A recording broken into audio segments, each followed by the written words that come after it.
Bismillahirrahmanirrahim. Assalamualaikum warahmatullahi wabarakatuh. Di sini saya akan sedikit menjelaskan mind mapping yang saya buat tentang suku bunga. Meliputi yang pertama pengertian bunga simpanan dan bunga pinjaman. Bunga simpanan ini merupakan bunga yang diberikan bank kepada seseorang yang telah memberikan simpanan baik itu berupa tabungan, giro maupun deposito sebagai tanda balas jasa seperti itu. Kemudian ada bunga simpanan, bunga pinjaman. Bunga pinjaman ini berbanding terbalik dengan bunga simpanan. Bunga pinjaman ini dapat diartikan yaitu bank menerima bunga dari nasabah yang telah dipinjami kreditnya, dipinjami uangnya. Kemudian ada faktor yang mempengaruhi suku bunga. Yang pertama itu ada kebutuhan dana. Semakin besar kebutuhan dana bank, maka bank itu akan semakin meningkatkan suku bunganya. Kemudian yang kedua itu adanya persaingan. Persaingan antar bank satu dengan bank lainnya. Misalkan suku bunga yang ditetapkan oleh pemerintah itu dalam range 10-20%. Maka untuk terjadi persaingan, maka pihak bank itu tidak boleh menetapkan suku bunga di bawah 10 dan di atas 20 yang tidak masuk dalam range. Maka ketika tidak masuk dalam range tersebut, maka tidak akan terjadi persaingan di dalamnya. Kemudian kebijakan pemerintah. Pemerintah menetapkan suku bunga dari sekian persen sampai ke sekian persen, dari 10% ke 20%.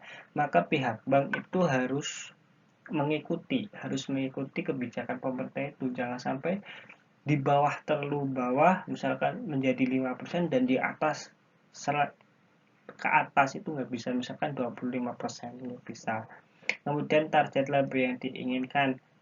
Semakin tinggi target laba dari suatu bank, maka akan semakin meningkatkan suku bunganya. Kemudian jangka waktu, semakin panjang jangka waktu, semakin lama jangka waktu nasabah dalam mengangsur, dalam melunasi kreditnya, maka akan semakin tinggi bunga yang mereka peroleh. Kemudian ada kualitas jaminan. Kualitas jaminan ini lebih ke jaminan yang mudah diuangkan. Maka jaminan yang mudah diuangkan ini akan bergantung kepada besarnya suku bunga.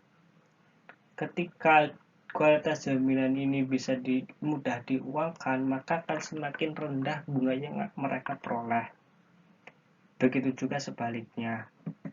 Terus ada reputasi perusahaan.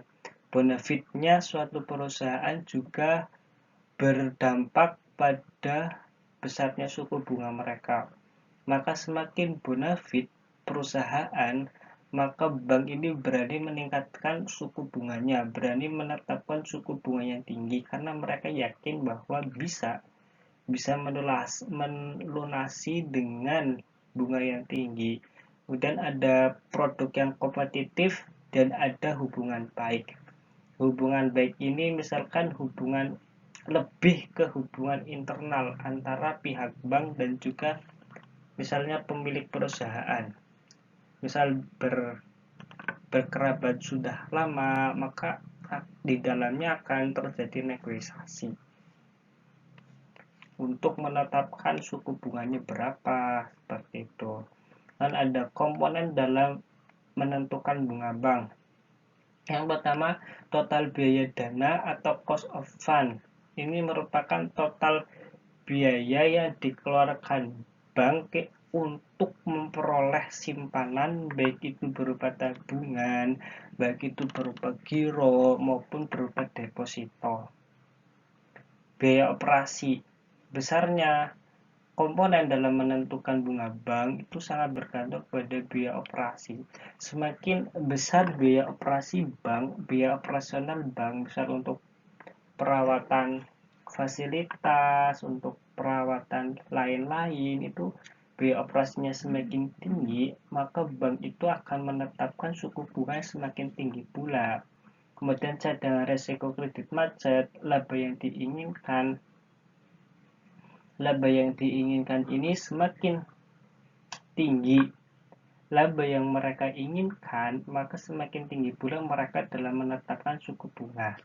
Pajak merupakan yang dibebankan oleh bank dari pemerintah.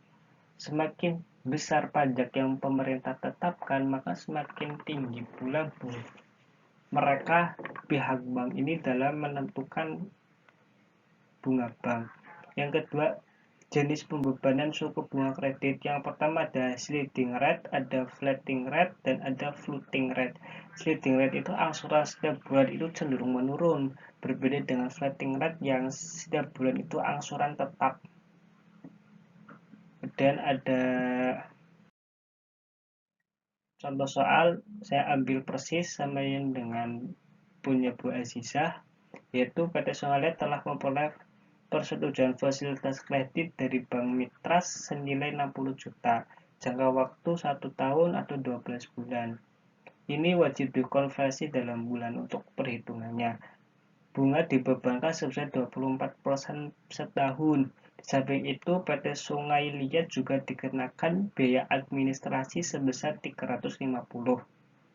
Kredit tersebut dapat langsung ditarik sekaligus dari rekening gironya. Pertanyaannya, coba saudara hitung dengan menggunakan metode flat rate dan sliding rate jumlah angsuran setiap bulan. Pertama yang harus kita cari ini pokok pinjamannya dulu. Bagaimana cara mencari pokok pinjamannya? Pokok pinjaman ini berasal dari jumlah pinjaman dibagi jangka waktu. Misalkan pokok pinjaman di atas kan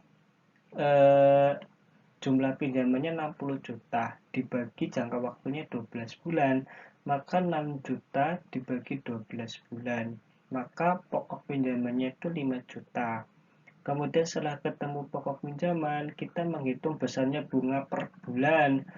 Besarnya bunga per bulan itu bunga kalikan nominal pinjaman kalikan 1. Maka bunganya itu 24% kali 60 juta kali 1. 1 di sini merupakan rumus. Maka bunganya itu sebesar 1.200.000. Jadi besarnya angsuran setiap bulan itu pokok pinjaman kita tambahkan dengan bunga. Pokok pinjaman 5 juta ditambahkan 1.200.000. Jadi 6.200.000 per bulan selama 12 bulan. Kemudian sini ada pembebanan bunga dan sliding rate. Sliding rate ini menurun jumlah angsuran setiap bulannya. Sama, kita cari dulu pokok pinjamannya 60 juta kita bagi 12, maka pokok pinjaman 5 juta rupiah. Bunga, untuk mencari bunga itu sama 24%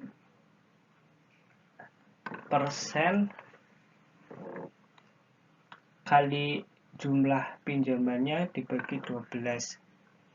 Kalau ini nanti di angsuran kedua itu sisa pinjamannya, bukan lagi jumlah pinjamannya, tapi sisanya. Maka bunganya itu 24% kali 6 juta untuk angsuran pertama, kemudian dibagi 12, maka 1.200.000, maka angsuran pertama itu 6.200.000. Untuk angsuran kedua, pokok pinjamannya tetap, hanya saja bunganya yang menurun menjadi 24% kali 55. Mengapa di sini 55? Karena 60 dikurangi pokok pinjaman angsuran pertama 5 juta dibagi 12 sebesar 1.100.000. Maka angsuran bulan kedua itu 6.100.000 dan seterusnya sampai angsuran ke-12. Artinya pada sliding rate itu bisa dikatakan angsurannya atau total bunganya itu lebih kecil daripada yang flat rate yang cenderung lebih besar bunganya. Ya, mungkin itu yang bisa saya sampaikan. Kurang lebihnya saya mohon maaf yang sebesar-besarnya. Semoga bermanfaat. Assalamualaikum warahmatullahi wabarakatuh.